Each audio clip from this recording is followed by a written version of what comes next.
জীবনে কেউই আসল বন্ধু হয় না। এই কথাটা কেন বললাম বলো তো? আমাদের জীবনে bad habits, bad কম্পেনিয়নশিপ, good habits, good কম্পেনিয়নশিপ, এগুলো কিন্তু একে অন্যের সাথে ভাইস ভার্সা। তুমি দেখবে, তুমি যখন কোনো ব্যাড হ্যাবিটস বা গুড ব্যাড কম্পেনিয়নশিপের সাথে থাকবে, তখন থেকে তোমার হাজার একটা বন্ধু, তোমার বন্ধুর কোনো অভাব হয় না।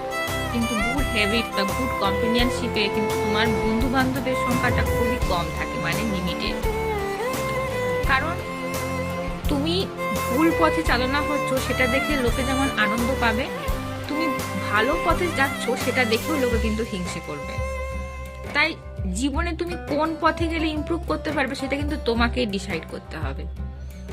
তাই সবাইকে বলবো, 9 থেকে যারা 10-এ উঠছো, যারা 11 থেকে 12-এ উঠছো, সবার ক্ষেত্রেই বলবো এখন থেকে মন দিয়ে পড়াশোনাটা করো। অন্য কোথায় বাজে কোনো সঙ্গ এসবের মধ্যে না গিয়ে মন দিয়ে পড়াশোনাটা করো।